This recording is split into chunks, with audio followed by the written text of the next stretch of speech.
რომი ერთ-ერთი ყველაზე მნიშვნელოვანი ქალაქია თავისი კულტურითა თუ ისტორიით. ზოგიერთ წყაროში ისიც კი აღნიშნული, რომ ევროპას ბევრი დედაქალაქი აქვს, მაგრამ მამაქალაქი მხოლოდ ერთია და ესაა რომი. ტურისტებისთვის ქალაქი ასოცირდება ისეთ მნიშვნელოვან და ღირებულ სანახაობებთან, როგორებიცაა დიდებული კოლიზეუმი, რომის პანთეონი, ულამაზესი ტრევის შადრევანი, ვატიკანი და მასთან ერთად წმინდა პეტრეს უმნიშვნელოვანესი ტაძარი, რენესანსის ეპოქის ფერწერული თუ სკულპტურული ნამუშევრები და სხვა. თუმცა უნდა აღინიშნოს ისიც, რომ დიადი ისტორიული და კულტურული მემკვიდრეობის გვერდით რომში შეხვდებით არ ნახულ სიბინძურეს, ანტისანიტარიას, ჰიგიენის ნორმების უგულებელყოფას, დანაგვიანებულ ქუჩებს, მოულელ სკვერებსა თუ ბაღებს, თაგვებსა თუ მღრღნელებს, რომლებიც ნაგვისურნებთან მოძრაობენ და დაავადების გავრცელების შესაბამის პირობებს ქმნიან. ხშირ შემთხვევაში ვიზიტორებისთვის, რომლებსაც ნაკლებად აინტერესებთ რომის ისტორია და კულტურა, ეს ქალაქი უბრალოდ ერთი დიდი ნაგავსაყრელია საშინელი სუნითა და უდიდესი ანტისანიტარიით. მით უფრო როცა საუბარია ზაფხულზე, როდესაც ტემპერატურა უფრო მაღლა იწევს და სიცხე კიდევ უფრო ამწვავებს არსებულ ვითარებას.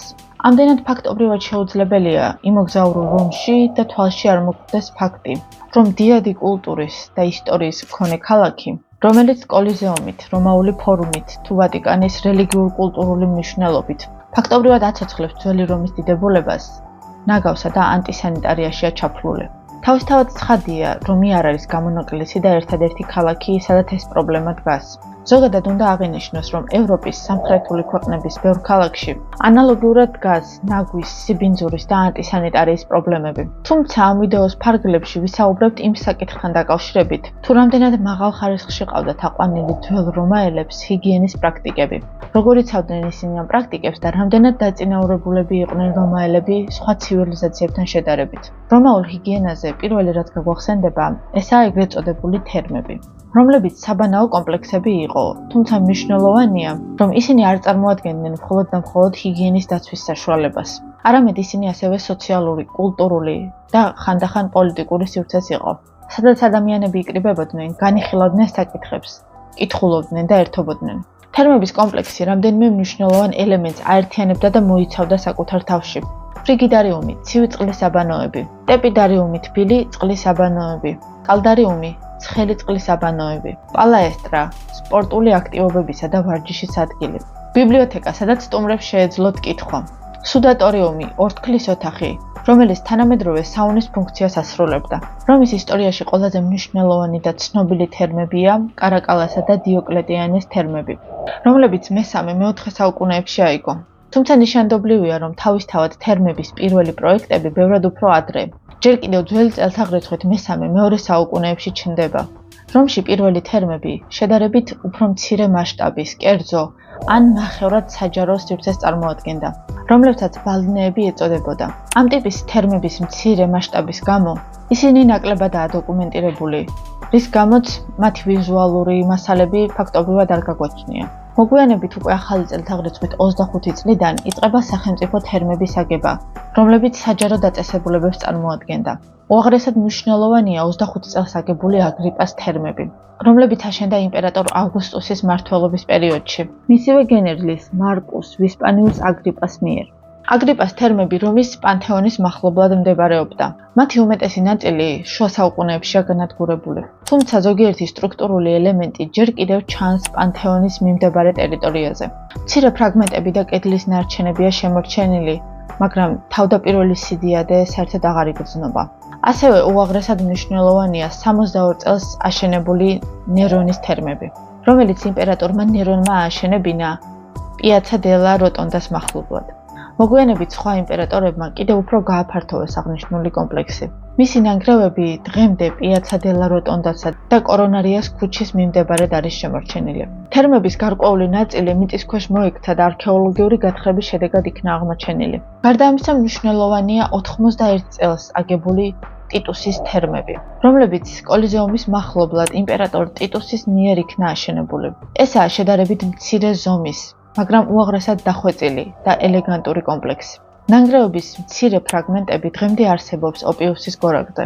მოგვიანებით მეორე საუკუნეში ტრაიანეს, მესამე საუკუნეში კარაკალას და მეოთხე საუკუნეში დიოკლეტიანეს თერმები ბევრად მასშტაბური გახდა, უფრო დახვეწილი ინფრასტრუქტურით და გაფართოებული საზოგადოებრივი ფუნქციებით. სამივე თერმის ნაშთები ნაწილობრივ არსებობს, თუმცა ყველაზე თვალსაჩინო ფრაგმენტები ნერონისა და ტიტუსის თერმებს აქვთ. მათზე დეტალური კვლევები და არქეოლოგიური გათხრები დღემდე გრძელდება. სეპტიმიუს სევერუსმა თავისი გარდაცვალების წინა 211 წელს დაიწყო პოპულარული საზოგადოებრივი სამუშაოთა პროექტი. გრანდიოზული საზოგადოებრივი აბანოების მშენებლობა რომის სამხრეთ-აღმოსავლეთ ნაწილში. კარაკალამ 216-217 წლებში დაასრულა და საზეიმოდ გახსნა თერმები, რომლებიც მისი სახელითაა ცნობილი. რომელთათვის აბანოები დასვენებისა და განათლების მნიშვნელოვან ადგილს წარმოადგენდა. აგურისა და ბეტონის კონსტრუქციებით აგებული ეს შენობები გარედან მარმარილოს ფერადი ფილებითა და მოზაიკით იყო მოპირკეთებული.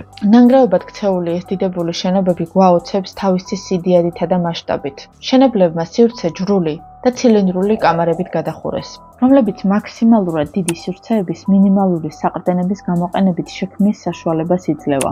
ჯვრული კამარები ასევე ყოველ უბეში დიდი სარკმლების შექმნის საშუალებას იძლეოდა.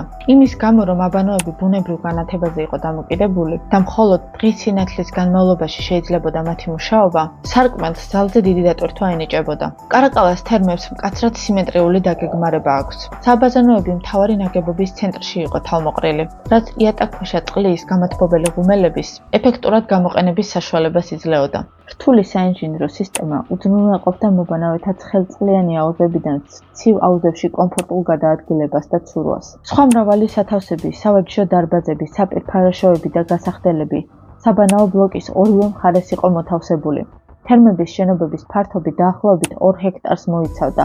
მთლიანი კომპლექსი, რომელშიც შედიოდა ბაღები, სტადიონი, ბიბლიოთეკები, სამხატვრო გალერეები, აუდიტორიუმები და გიგანტური წყლის რეზერვუარები 20 ჰექტარზე იყო გადაჭიმული. ამ საიმპერატორო ქმნილების ბრწყინვალება დღესაც შეგვიძლია ვნახოთ რომის სანტა მარია დელა ანჯელის ეკლესიაში. მიქელანჯელოს წყალობით, რომელმაც დიოკლეტიანეს თერმების ფრიგიდარიუმი ეკლესიად გადააკეთა, შემოგშვა საიმპერატორო თერმების ნაწილი. მიუხედავად იმისა, რომ კამარებს არ შემორჩა პირვანდელი დეკორი, მარმარილოს მოპირკეთება მაღალ კორინთულ სვეტებსა და პილასტრებთან ერთად ნიღბავენ ნაგებობის ბეტონის სტრუქტურას.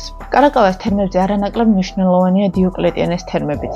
ეს კომპლექსი 298-306 წლებში დიოკლეტიანეს იმპერატორობის მიწურულს რომში ვიმინალის გორაკზე აშენდა და მკაფიოდ უსვამდა ხაზს იმპერატორის დიდებულებასა და ძლევამოსილებას. კომპლექსი დაახლოებით 130,000 კვადრატულ მეტრზე იყო გადაჭიმული და ყველა დროის ერთ-ერთ ყველაზე დიდ თერმების კომპლექსს წარმოადგენდა. ეს თერმები ერთსა და იმავე დროს 3000-ზე მეტ სტუმარს მასპინძლობდა, რაც წარმოუდგენლად დიდი რაოდენობაა. არქიტექტურისა და ფორმის თვალსაზრისით დიოკლეტიანეს თერმები კარაკალას თერმებს გავს, თუმცა მასზე უფრო დიდებული და მასშტაბური იყო. თერმებში გამოყენებული იყო მოწინავე საინჟინრო ტექნოლოგიები, მათ შორის ჰიპოკრატიუმის გათბობის სისტემა, რომელიც იატაკქვეშა ღუმელებით თვებოდა. რომის იმპერიის დასუსტებასთან ერთად თერმები მე-6 საუკუნეში გაიძარცვა და გაჩერდა. მოგვიანებით მათ ნაწილებზე შენობები აიგო, მათ შორის რომის ეროვნული მუზეუმი და მარიას ანგელოსთა და მარტვილთა ბაზილიკა. დღეს დიოკლეტიანეს თერმების ნანგრევები ერთ-ერთი ყველაზე კარგად შემორჩენილი და შთამბეჭდავი ძეგლია რომში. მისი გრანდიოზული არქიტექტურა გვაჩვენებს, თუ რამდენად განვითარებული და დახვეწილი იყო რომაული საინჟინრო ხელოვნება. რომაული თერმების კონცეფცია მოგვიანებით ევროპასა და ახლო აღმოსავლეთში გავრცელდა. მათი არქიტექტურული და ინჟინრული მეთოდები საფუძვლად დაედო დღევანდელ აბანოებსა და სპას. რომაული ჰიგიენა თავისთავად ცხადია, მხოლოდ თერმებით არ მოიწურება. რომაელებს განსაკუთრებული ტექნოლოგიები ჰქონდათ შემუშავებული, საჯარო საპირფარეშოებისა და აკვედუკების მშენებლობის თვალსაზრისითაც. დღეს, როდესაც რომში მოგზაურობთ და ჩვენი თვალით ვხედავთ სიბინძურეს, დანაგვიანებულ ქუჩებს, უკიდურეს ანტისანიტარიასა თუ გარშემო მორბენალ მღრღნელებს, ალბათ სრულიად ბუნებრივია და ლოგიკური, რომ გაგუჩნდეს კითხვა, როგორ გახდა შესაძლებელი, რომ ჰიგიენის დაცვის უნიკალური და სრულიად ინოვაციური პროექტებისა თუ ტექნოლოგიების სამშობლო ცხადია საუბარია ძველ რომზე, დღეს ამდენად მძიმე და მწვავე ანტისანიტარიული პრობლემების წინაშე დგას. დღეისათვის სულ ეს იყო, თუ მოგეწონათ ვიდეო, დაწერეთ კომენტარებში. ხოლო მეტი საინტერესო ვიდეოსთვის გამოიწერეთ არხი და მოიწონეთ ვიდეო.